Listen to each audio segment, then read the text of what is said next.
തുറന്നു കിടക്കുന്ന ഗേറ്റിലും മുറ്റത്ത് കിടക്കുന്ന കാറുകളിലും നോക്കി മടിയോടെ പമ്മി വരുന്ന ആ പെൺകുട്ടിയെ സിറ്റൗട്ടിൽ നിൽക്കുകയായിരുന്ന അമ്നയും ഫായിസും ഒഴികെയുള്ള പുതുതലമുറയിൽപ്പെട്ട ആഷിഖും അഫ്സനയും ഷെഫീഖും അവരുടെ ഭാര്യമാരുമൊക്കെ അത്ഭുതത്തോടെയാണ് നോക്കി നിന്നത്. അപ്പോ മോളെ, ആരെയും നോക്കാതെ മുഖം കുനിച്ച് അച്ചുവിന്റെ കയ്യിൽ മുറുകെ പിടിച്ച് സിറ്റൗട്ടിലേക്ക് കയറിയ പെണ്ണിനെ ഫായിസ് വിളിച്ചു. അപ്പോ ആവട്ടെ മുഖം ഉയർത്താതെ കണ്ണുകൾ മാത്രം ഉയർത്തി ഫായിസിനെ നോക്കി. ഇതൊക്കെ ആരാന്നറിയോ അപ്പുവിന്? അമ്ന അവൾക്കരികിൽ വന്ന് അവളെ ചേർത്ത് പിടിച്ചുകൊണ്ട് ചോദിച്ചു. അപ്പു പതുപോലെ കണ്ണു മാത്രം ഉയർത്തി എല്ലാവരെയും ഒന്ന് നോക്കി. എന്നെയും ഇവളെയും പോലെ അപ്പുവിന്റെ സഹോദരങ്ങളാണ് കേട്ടോ ഇവരും, കുഞ്ഞിന്റെ ഇക്കാക്കമാർ. അപ്പുവിനോട് പറഞ്ഞിട്ട് അവൻ മുഖം തിരിച്ച് തന്റെ സഹോദരന്മാരെ നോക്കി. മൂവരുടെ കണ്ണുകൾ നിറഞ്ഞിട്ടുണ്ട്. അപ്പോ ഇങ്ങനെയൊരാൾ ഇങ്ങ് ദൂരെ ഒരിടത്തും ഉണ്ടെന്ന് ഞങ്ങൾ അറിഞ്ഞില്ല കേട്ടോ. അറിഞ്ഞിരുന്നുവെങ്കിൽ ഞങ്ങളുടെ അനിയത്തിക്കുട്ടിയെ എന്നേ കൂടെ കൂട്ടിയേനെ. മൂത്തയാളായ ആഷിഖ് വാത്സല്യത്തോടെ അവളോട് പറഞ്ഞു. അപ്പുവിന്റെ നോട്ടം കണ്ടോ ഇക്കാക്ക? അമ്ന പറഞ്ഞതുപോലെ തന്നെ ആ നോട്ടം കാണാൻ ഒത്തിരി ക്യൂട്ടായിട്ടുണ്ട് അല്ലേ? അഫ്സാൻ സന്തോഷത്തോടെ പറഞ്ഞു. ഇവരൊക്കെ ഈ ഇക്കാക്കമാരുടെ ഭാര്യമാരാണ് കേട്ടോ, നിന്റെ ഇത്താത്തമാർ. അമ്ന വീണ്ടും പറഞ്ഞതും അപ്പു ദയനീയമായി അമ്നയെ നോക്കി. എല്ലാരെയും കൂടെ ഇങ്ങനെ പറഞ്ഞു കൊടുത്താൽ കുഞ്ഞിന് മനസ്സിലാകില്ല. നമുക്കിപ്പോ അകത്തേക്ക് പോകാം. അവിടെ നിന്നെ കാണാൻ കൊതിയോടെ ഇരിക്കുന്ന 2 പേരുണ്ട്, വാ. അപ്പുവിനെ ചേർത്ത് പിടിച്ചുകൊണ്ട് അമ്ന പറഞ്ഞു.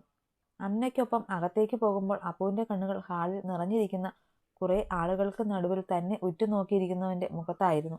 മോളെ, വല്യുമ്മാന്റെ പൊന്നെ. അപ്പുവിനെ കണ്ടതും ഐഷുമ്മ പിടഞ്ഞെഴുന്നേറ്റ് വിളിച്ചുകൊണ്ട് അപ്പുവിനരികിലെത്തി. എന്റെ പൊന്നു തമ്പുരാനെ, എന്റെ കുഞ്ഞ്, എന്റെ അമ്മി ഈ ഭൂമിയിൽ ബാക്കി വെച്ചു പോയ അവന്റെ ജീവൻ. അതിനെ കണ്ടാൽ ഒറ്റ നോട്ടത്തിൽ മനസ്സിലാവാൻ ഈ മുഖം മതിയല്ലോ. അറിഞ്ഞില്ലല്ലോ, ആരും ഒന്നും അറിഞ്ഞില്ലല്ലോ പടച്ചോനെ. കയ്യിലിരുന്ന വൈദുവും അമ്മിയും ഒരുമിച്ചുള്ള ഫോട്ടോ സെറ്റിയിലേക്ക് വെച്ചിട്ട് അവർ അപ്പുവിനെ പുണർന്നു കരച്ചിലോടെ പറഞ്ഞുകൊണ്ട് അവളുടെ മുഖത്ത് തെരുതെരെ മുത്തി. അപ്പു ആവട്ടെ അവരുടെ കൈക്കുള്ളിൽ ഒതുങ്ങി നിൽക്കുമ്പോഴും ആകെ ഒരു അങ്കലാപ്പോടെ കാശിയെ നോക്കുന്നുണ്ടായിരുന്നു. ഇതാണ് അമ്മിയുടെ മുറിയിൽ നിന്ന് ഐഷുമ്മയ്ക്ക് കിട്ടിയ ഫോട്ടോ. അവൻ ഒന്നുമില്ലെന്ന പോലെ കണ്ണ് ചിമ്മി കാണിച്ചു സമാധാനിപ്പിച്ചു. വല്യുപ്പാനെ കാണണ്ടേ പൊന്നിന്? ചോദിച്ചുകൊണ്ട് അപ്പുവിനെ കയ്യിൽ പിടിച്ചുകൊണ്ട് അബൂബക്കറിന്റെ അരികിൽ നിർത്തി ഐഷുമ്മ. നമ്മുടെ അമ്മിയുടെ ജീവനാണ്, കണ്ടില്ലേ നിങ്ങള്?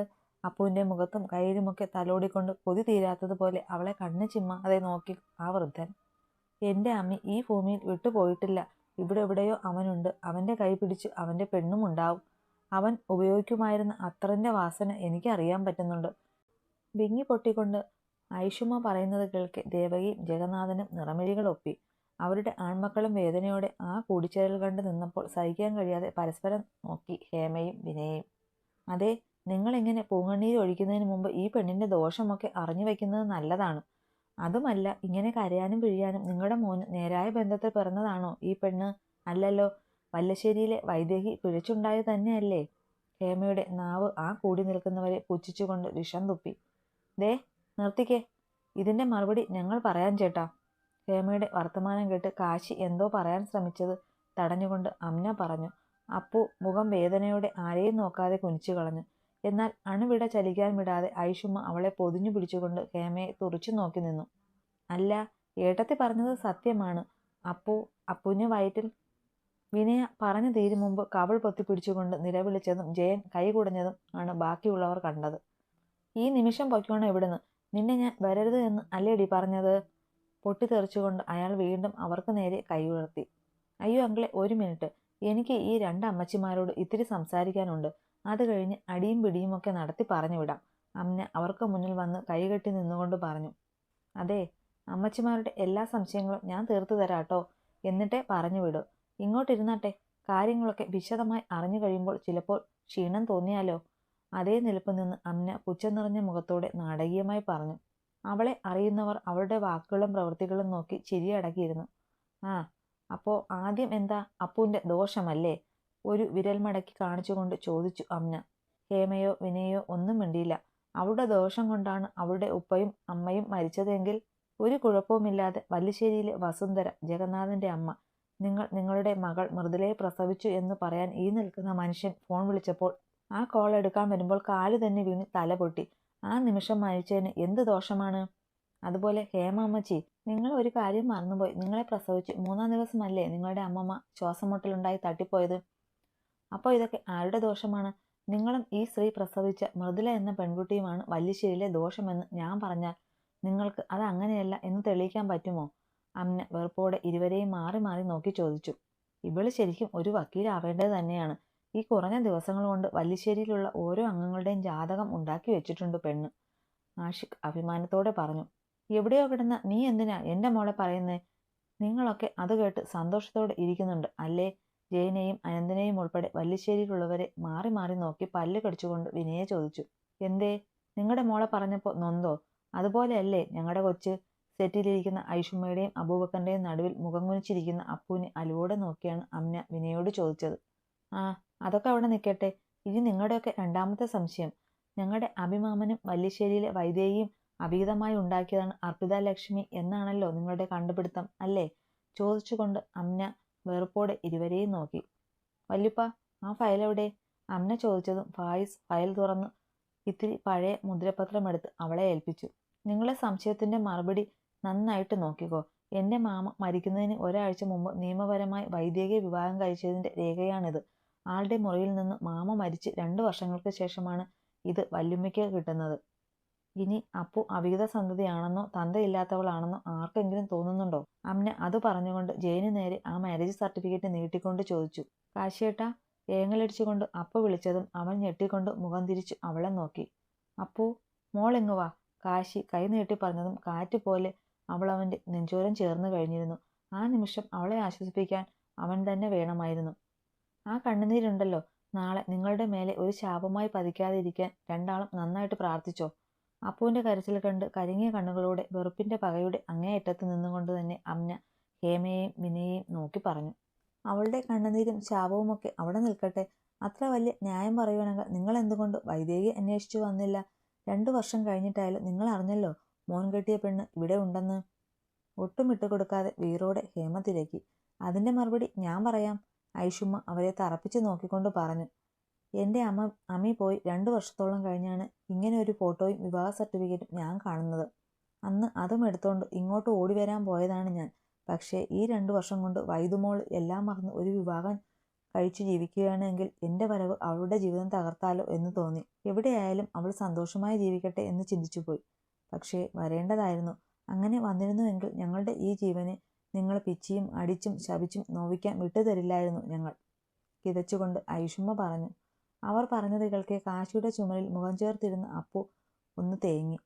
ഓ, ഇനിയിപ്പോ അങ്ങനെ പറഞ്ഞാൽ മതിയല്ലോ, ചുണ്ടുകോട്ടിക്കൊണ്ട് ഹേമ പറഞ്ഞു. സത്യം പറഞ്ഞാൽ നിങ്ങൾ 2 ആണുങ്ങളോട് പുച്ഛം തോന്നുന്നു. ഒരു പെൺകുട്ടിയെ, അതും അകാലത്തിൽ പൊലിഞ്ഞുപോയ സ്വന്തം സഹോദരിയുടെ മകളെ 2 ആളുടെയും ഭാര്യമാർ ഈ വിധം വാക്കുകൊണ്ടും പ്രവൃത്തി കൊണ്ടും ഇത്രയേറെ വേദനിപ്പിക്കുന്നത് നിങ്ങൾ എങ്ങനെ കണ്ടുനിന്നു? ഒരു വാക്കുകൊണ്ട് മുൻപ് അത് വിലക്കിയിരുന്നുവെങ്കിൽ ഇന്നിവർ ഇത്രയും ആളുകളുടെ മുന്നിൽ വെച്ച് നാവനക്കുമായിരുന്നോ? പറഞ്ഞത് ഇരുവരോടുമായിട്ട് ആയിരുന്നുവെങ്കിലും അക്ബർ നോക്കിയത് അനന്തന്റെ മുഖത്തായിരുന്നു.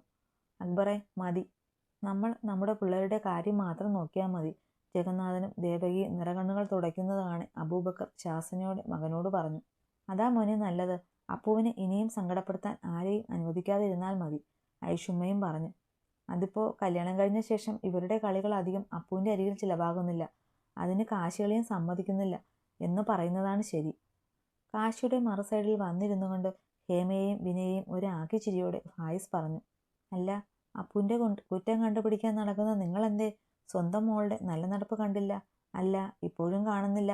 പരിഹാസത്തോടെ അമ്ന ചോദിച്ചു. അവരുടെ മോള് മാത്രമല്ലല്ലോ അമ്മു, ഇവരുടെ മോനോ, ഒരേ ഒരു മോൻ.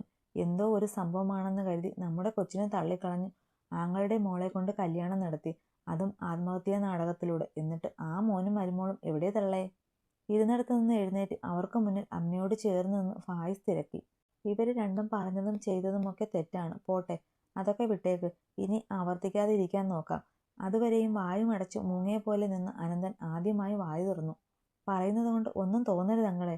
നിങ്ങളുടെ വായിൽ നാക്കുണ്ടോന്ന് ഇന്ന് ഇവിടുന്ന് പോകും മുമ്പ് കോലിട്ട് നോക്കണം എന്ന് കരുതി ഇരിക്കുമായിരുന്നു ഞാൻ, പല്ല് കടിച്ചു പിടിച്ച് അരിശമടക്കി ഫായിസ് പറഞ്ഞു. അവൻ പറയുന്നത് കേൾക്കെ അനന്തന്റെ മുഖം കുനിഞ്ഞുപോയി. ശരിയാണ്, അരുന്ധതി തന്നെയും കാശിയെയും ഉപേക്ഷിച്ചു പോയെന്ന് അറിഞ്ഞപ്പോൾ അവളോടുള്ള പകയ്ക്കാണ് അത്രയും പെട്ടെന്ന് ഹേമയെ ആയിട്ടുള്ള വിവാഹത്തിന് സമ്മതം മൂളിയത്. പക്ഷേ പിന്നീട് കുഞ്ഞിനെയോ അവൻ്റെ അമ്മയെയോ ഒന്ന് ഓർമ്മ പോലും വരാത്ത വിധമുള്ള ജീവിതമായിരുന്നു. അല്ല, അങ്ങനെ ഒരു മാനസികാവസ്ഥയിൽ തന്നെ കൊണ്ടെത്തിച്ചു ഹേമ. അവൾക്കെതിരെ ചെറുവിരൽ അനക്കാൻ പോലും തോന്നാതെയായി. അതിപ്പോ നല്ല കാര്യത്തിനായാലും മോശം കാര്യത്തിനായാലും. പലവട്ടം ഞാൻ കാശിയെ വേദനിപ്പിക്കുന്നത് കണ്ടിട്ട് മിണ്ടാതെ നിൽക്കേണ്ടി വന്നിട്ടുണ്ട്. അന്ന് അവൻ നോക്കിയ ദയനീയമായ ആ നോട്ടം മരിക്കും വരെയും തന്നെ നോവിക്കും.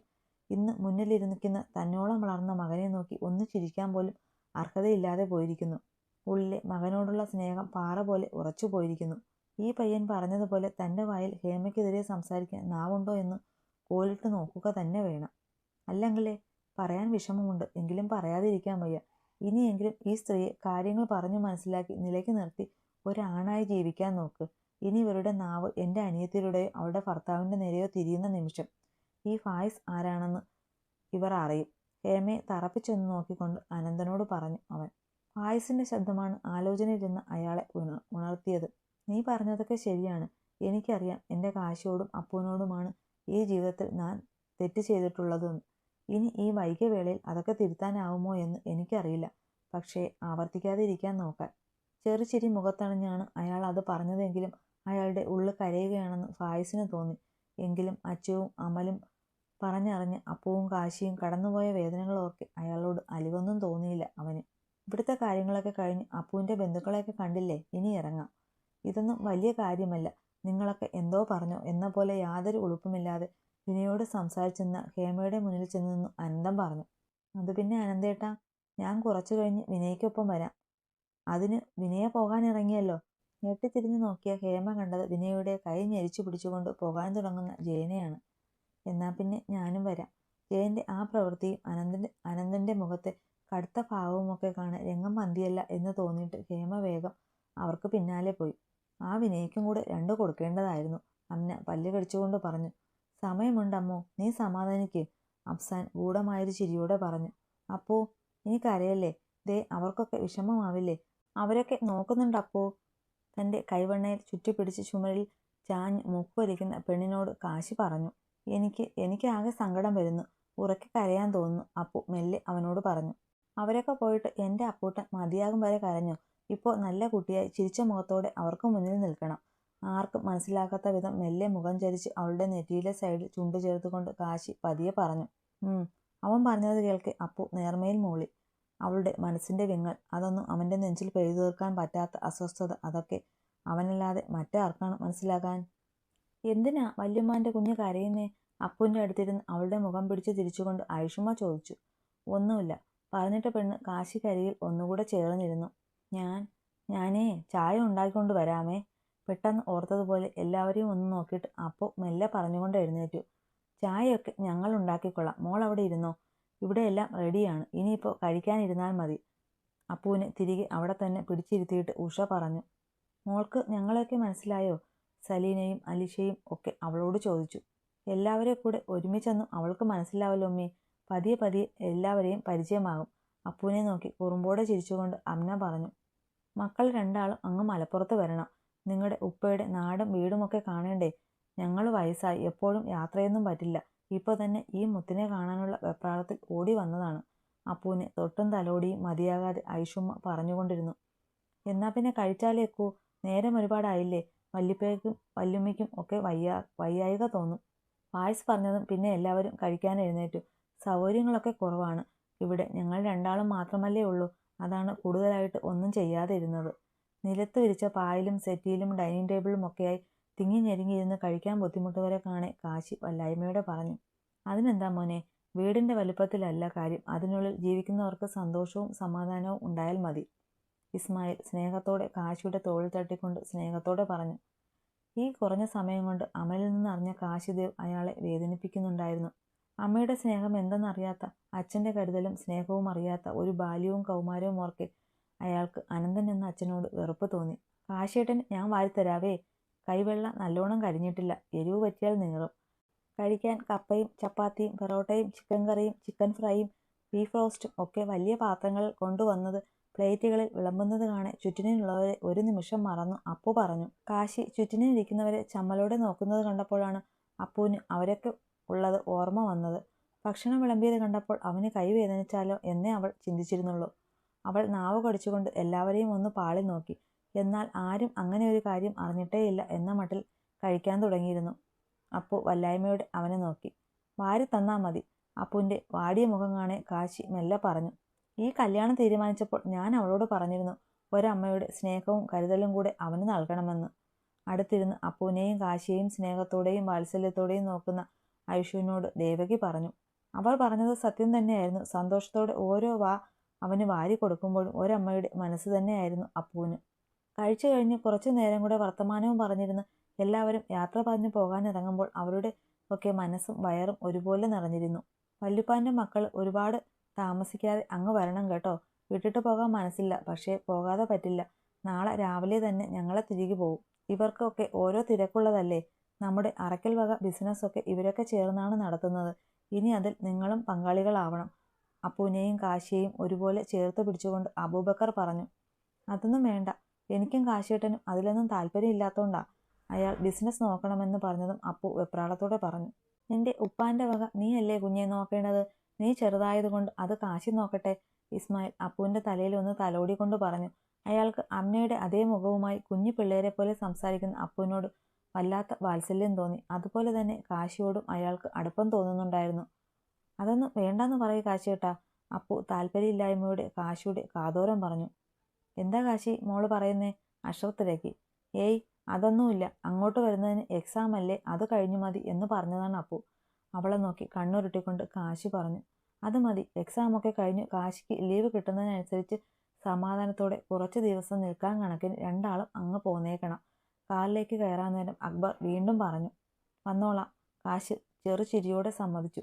കാലൊന്ന് ഓക്കെ ആകുമ്പോൾ നെടുമങ്ങാട്ടേക്ക് വരണം കേട്ടോ രണ്ടാളും, ഇസ്മായിലും പറഞ്ഞു. വരാം. കാശിക്ക് അവരുടെയൊക്കെ സ്നേഹവും കരുതലും ഒക്കെ കാണാൻ സന്തോഷം കൊണ്ട് കണ്ണൊക്കെ നിറയുന്നുണ്ടായിരുന്നു.